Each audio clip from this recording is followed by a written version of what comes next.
Hi, I'm Amanda, and welcome to Self.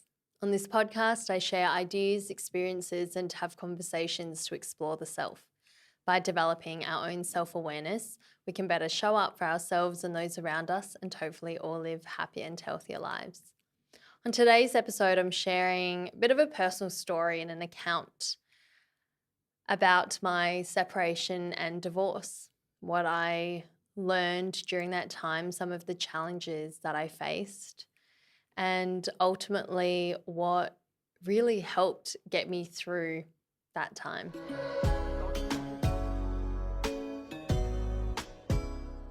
I think it's safe to say that 2020 was a rough year for everyone.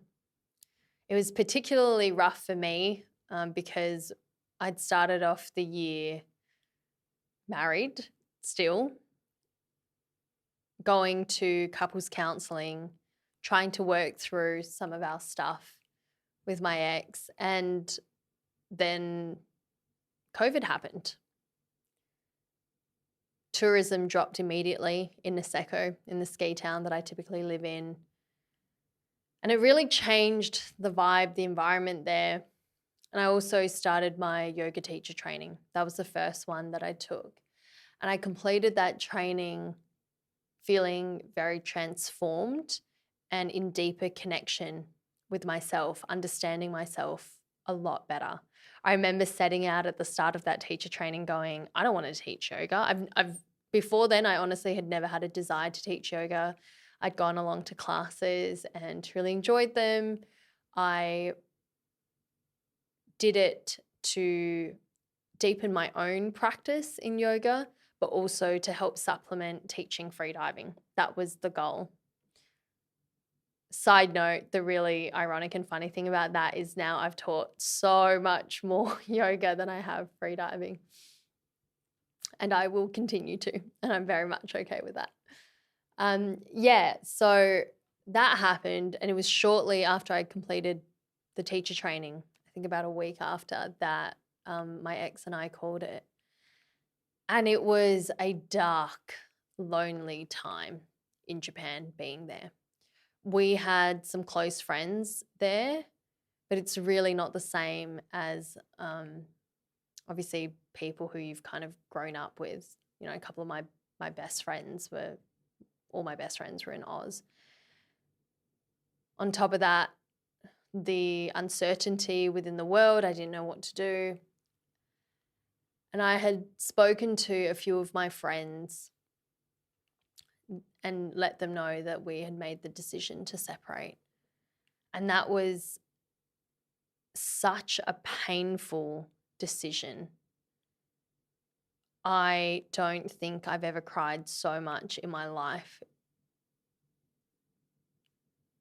I think when people talk about grief, we often think just about death, right? But grief exists when we end relationships. It's the death of a relationship, except that I guess when it comes to a physical death of an individual, there's almost something that feels final. And this death of a relationship is like we as two individuals continue on. And I really struggled with navigating that space. And I'd gone through breakups before, but obviously this was really different, ending a marriage. I think one of the hardest things for me when I look back now in hindsight was grieving at multiple levels, you know, grieving the loss of the relationship, grieving the loss of the future that I had imagined, grieving the loss of my best friend, of someone who has been in my life for so long and has played such a profound role, a significant role, and has had a huge impact in my life. The loss of that person and the shoes that they fill. So I think on the outside I was doing a bit more okay and, you know, still going to work and getting things done and hanging out with friends and stuff. but inside it was quite painful. We were still living in the same house, although in separate rooms. And I don't really think that that made it much easier for each of us. There were a couple of times when we'd kind of just sit together and cry. And it was really sad. I still and I'll say this when I have these conversations, particularly with friends or close people, that it's the most loving separation and divorce I could have imagined. We both held and still hold a lot of respect for each other.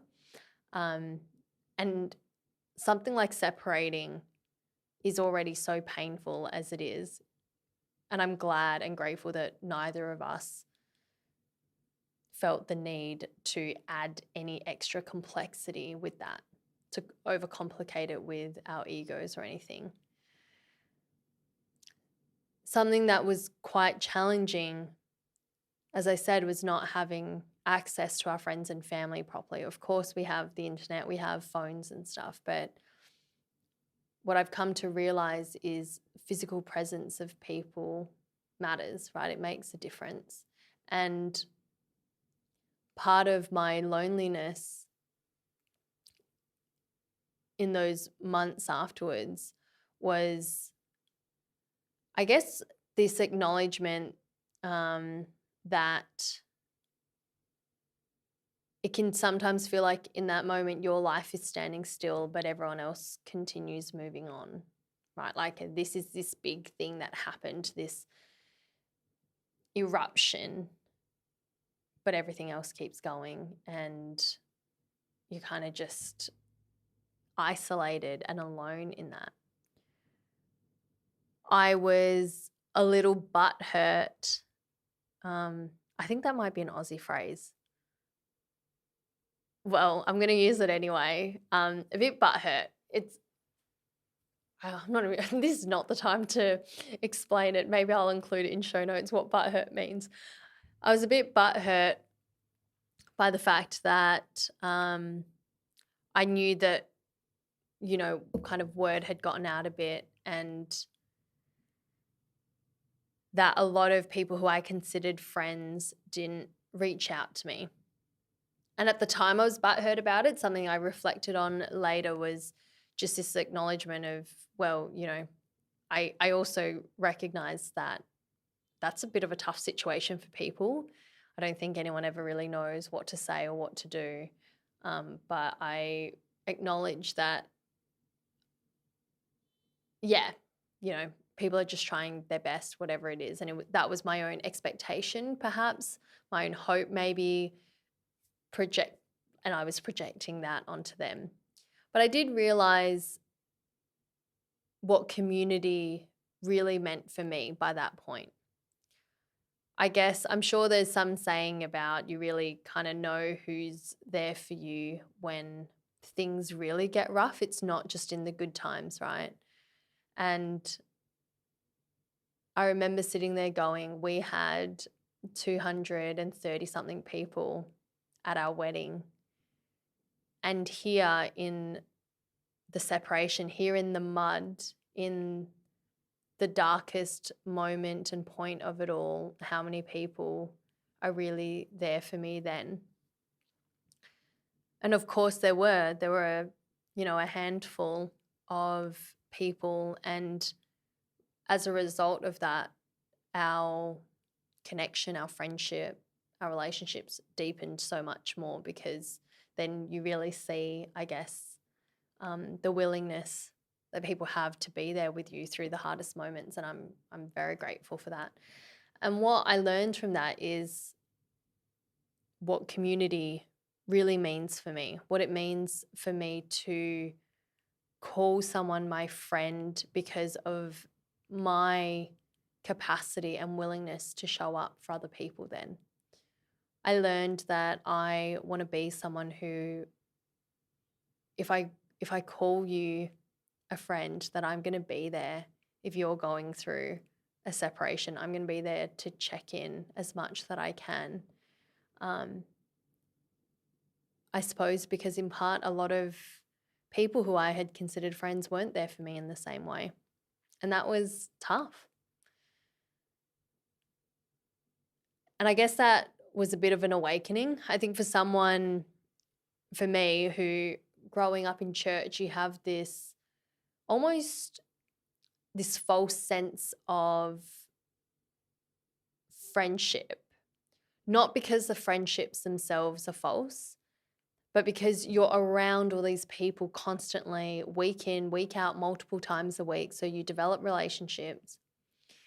And I learned it through traveling, and I learned it even more through my separation.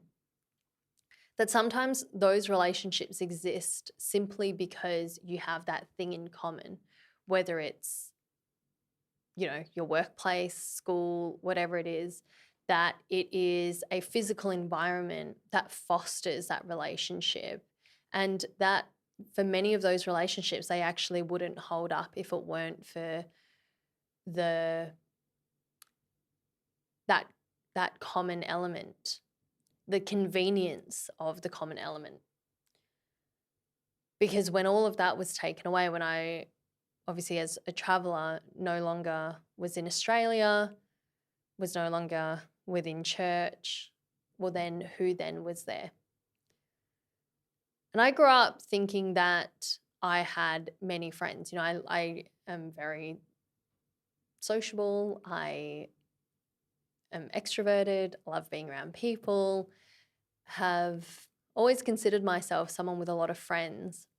But yeah, going through the separation allowed me to understand the true meaning of friendship, the true meaning of community for me, that it meant something a lot more and wasn't just, I'm here when it's convenient.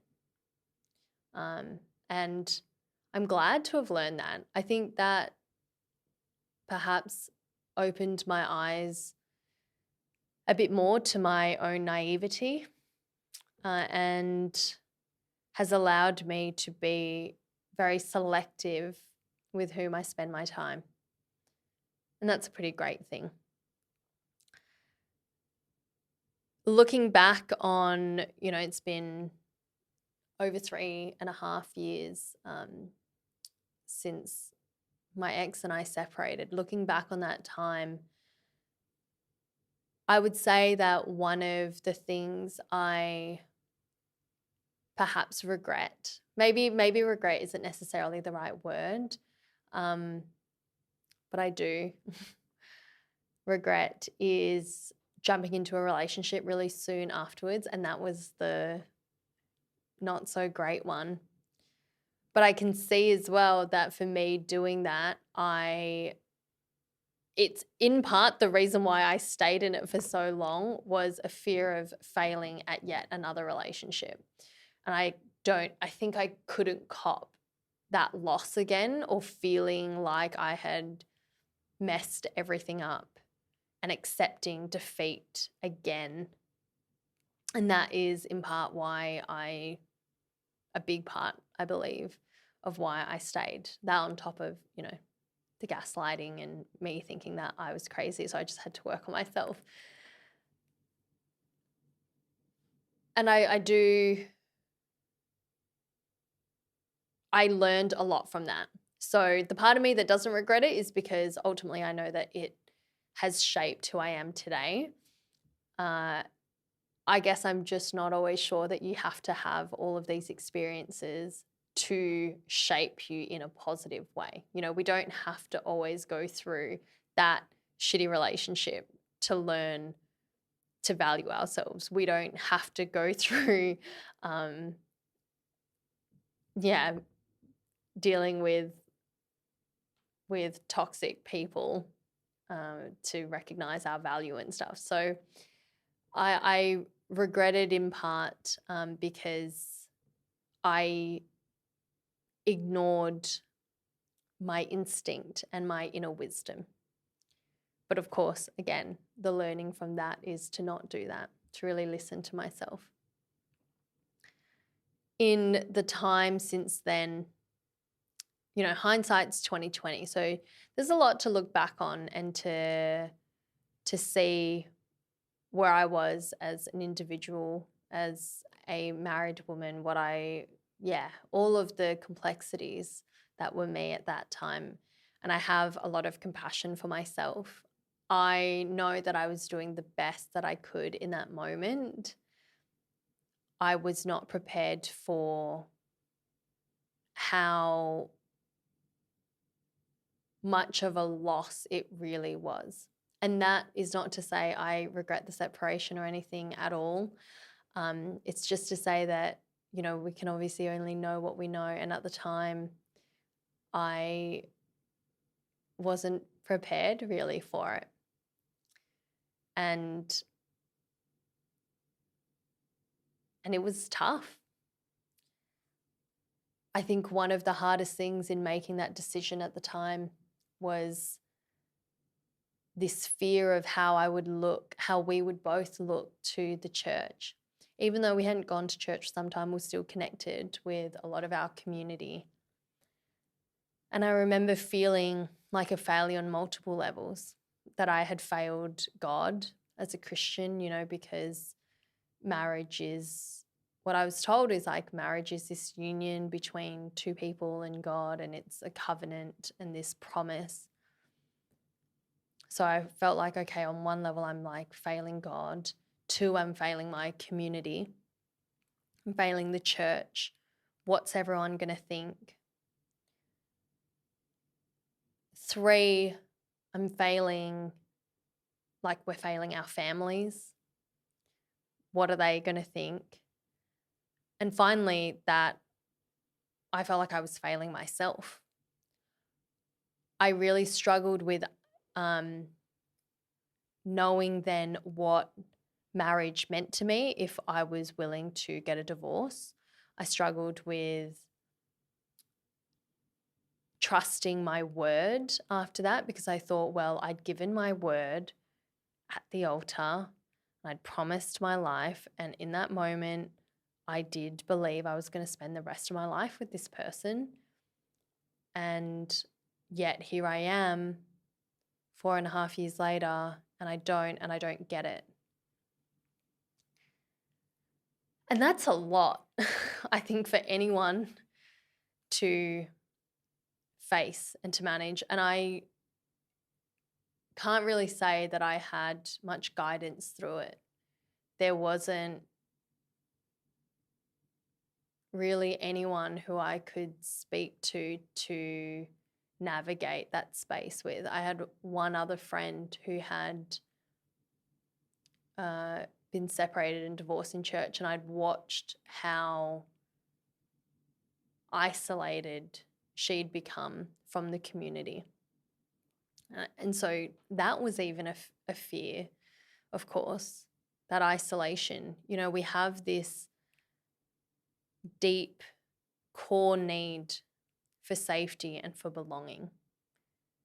And I felt like ending my marriage would abolish both of those things.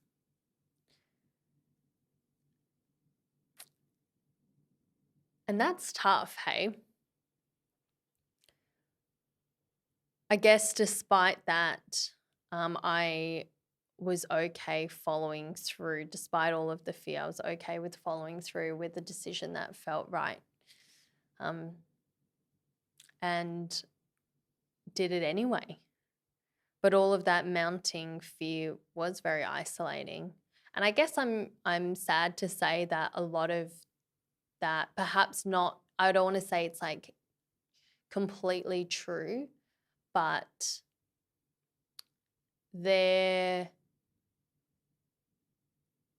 I did, kind of still feel a bit extradited. Is that the right word? No, because extradited is like you send someone to another country. Today's perhaps not the right day for words for me. I felt cast out, essentially. And, since then, like I said, I've come to really know my community. I've come to really know my people and those who I feel unconditionally loved and accepted by, even those who perhaps disagreed with my decision, with our decision, disagreed with certain aspects, whatever it is, but who still love me and hold a safe space for me, which is a beautiful thing. I wanted to share a bit about this story, I guess, to highlight the importance of